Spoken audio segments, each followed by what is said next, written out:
Hello everyone, Garnetto here with a review of Class. Now some of you may be thinking, hang on a minute, Class has been out for ages. It came out like 6 months ago on iPlayer, or it was on BBC One a couple of months ago, and then it's had a DVD release since then. But America hasn't actually had it yet. I am English, so I have seen it several times.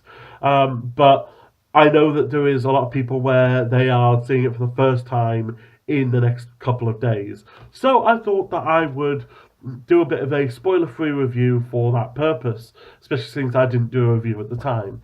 So I thought I'd do a bit of a review of Class. Class is an 8-part series that's a spin-off of Doctor Who. So it's based around Coal Hill School, which is a very relevant place in Doctor Who. It was the location of many episodes, including the first ever Doctor Who episode, and it's where Clara worked, and where the first companions worked, and it's just got so many links to Doctor Who.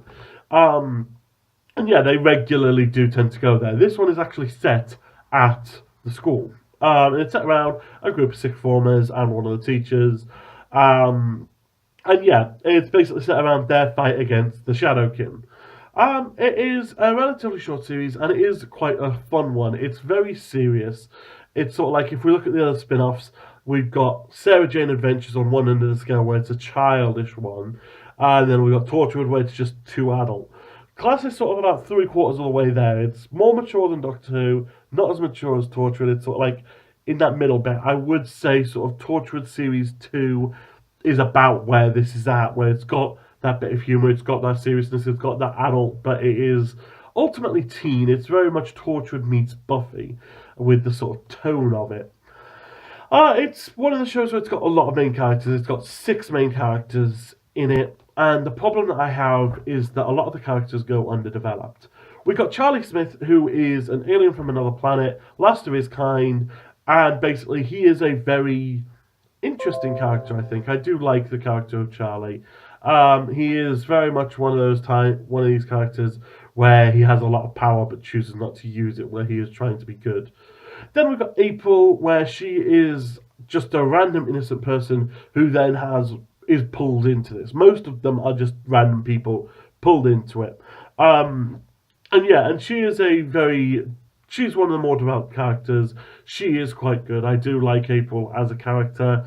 She's a bit, sort of a mixed bag. I'm not that impressed by her. It's not like she's a Doctor Who companion level person, but she is still an interesting enough character. Then we've got Quill. Miss Quill is the highlight of the show. I am going to be saying to watch this purely because of Miss Quill. Miss Quill is just fantastic. She is sassy. She is cocky. She is from the same planet as Charlie. She is the last of her kind, because there's 2 different species on there. And she spends most of the series as a slave. She's not allowed to do anything violent, but she is still a very violent character because she wants to be. It is a fantastic She is a fantastic character. I love her beyond anything in the show. That she is easily the highlight for me. Then we've got the problem characters. We've got 3 characters that are main characters that to be honest, I can't even remember half of the details. I've had to look up the names because they never got any proper development.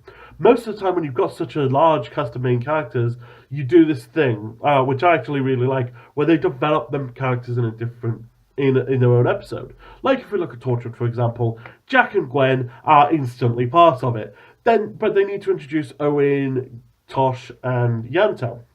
So they have Ghost Machine, which is an Owen-centric episode. Then we've got Cyberwoman, which is a Yanto-centric episode. Then we've got Countryside, which is all 3 of them are sort of the main parts. Then we've got Greek's Bearing Gift, which is Tosh-centric. We've got an episode or 2 for each of them, where they are the central characters, which means that we actually get to see them in action, we get to see their personalities. Whereas with this, they don't tend to do that. And it's an 8-episode series, 5 of it is spent dealing with the Shadowkin, and it's just sort of like, you don't really feel... I never really felt connected to the last 3 characters. We've got Ram, who is basically... He's probably one that you should feel the most for. His girlfriend got killed in the first episode. He loses his leg. He's a footballer. He can no longer aim with the leg. He has the hardest time, I think, out of a lot of them. but I never really felt that. I didn't care about him, basically. Um, then we have Matt, who is Charlie's boyfriend, and it's quite an. He's a relatively big-ish character, and I barely know anything about him. I don't really. He is Charlie's love interest. He is nothing else. Then we've got Tanya, who genuinely I can't think of anything about her. I remember a little bit about her, and it's more her backstory. Because rather than doing these things where we get to know the characters, they just decide to focus on the plot, and they have one or two episodes where they will give backstory to the characters. Not characters to characters, backstory. So like there's an episode where they all have to face basically people they have lost, where we see Tanya facing her dad basically, and yeah, that is an interesting look into her backstory. I like the fact that we get a look into her backstory, but that doesn't make me like Tanya anymore. That doesn't make me have any sort of feelings towards Tanya, more than the fact that she has lost her father, and it does it in a very in-depth way. And there's a lot of things like that where you sort of I didn't ever feel an emotional link to half of the main cast. Also, relationships were a big problem. There is a lot of relationships in this, and they never feel real. And that normally I wouldn't be that fussed about, except that they are important. One of the recurring themes in this is very much that people gain power or have power that they are not using because of the ones they love. Charlie has this ultimate weapon he's not using because of his love for Matt.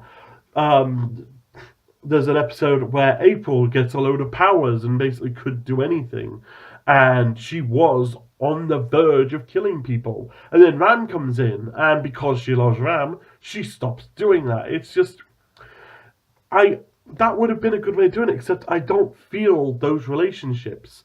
Ram and April were a one night stand that had feelings attached to it, but I never felt those feelings. I never felt they even liked each other. Charlie and Matt, yeah, they had the not they rammed it down our throat that they were a love interest, but I never saw any real relationships other than Matt turning around and saying that Charlie doesn't need to do things to earn his love. It doesn't feel like there is any actual romance there, though. It feels like there has to be romance for the plot, so there is a romance. And that was, I think, a big problem. The only real romance I felt was sort of Quill in one episode gets a love interest, but at the same time, that's a one episode love interest. That's not a big factor, which is a bit of a shame that they end up being quite successful with that one love interest, but failing on the others when that is such a big point. Saying that, I do like the plot. I like the Shadowkin plot. I can't go into it too much without spoilers, but at the same time, the story that tells is very good. It's definitely one worth keeping on. And the fact that the Shadowkin plot does take up most of the series does mean that there's not really any filler episodes. There is 3 debatable filler episodes, with one of them being the best episode in the series, one of them being very much necessary watching for the final episode, which leaves like one single filler episode for the entire thing, and that is very much setting the tone of the series more than anything. So I don't feel like there is really any filler episodes or any skippable episodes except for one episode, and it's like even then that's not a skippable episode, that's a tone setting episode. So yeah, that's just generally sort of my opinion on it. I think that the plot's good, the characters are good but underdeveloped. The relationships are forced, but overall, I would say that it's definitely worth a watch. It's not one of my favorites. It's not one which I think I'm going to watch more than a few times.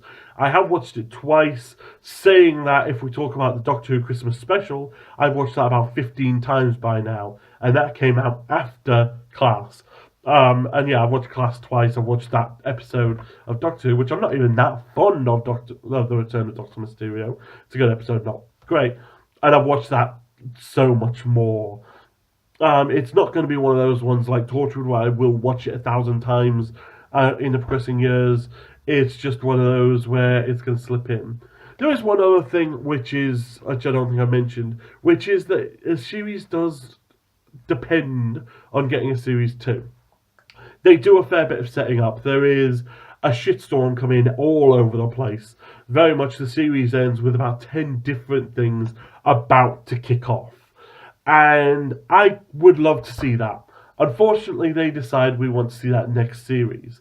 Now, I think that if we get a next series, it will definitely be good. And I think that because of the fact that they have set it up during Series 1, Series 2 will be able to get on and do this properly.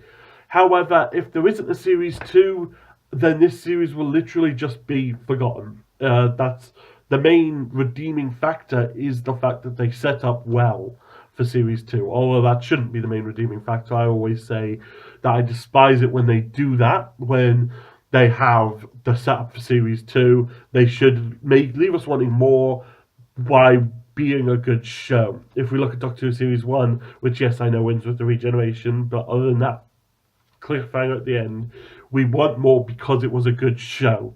Same with Torchwood. Torchwood, very much the cliffhanger of Torchwood was to get you to watch Doctor Who.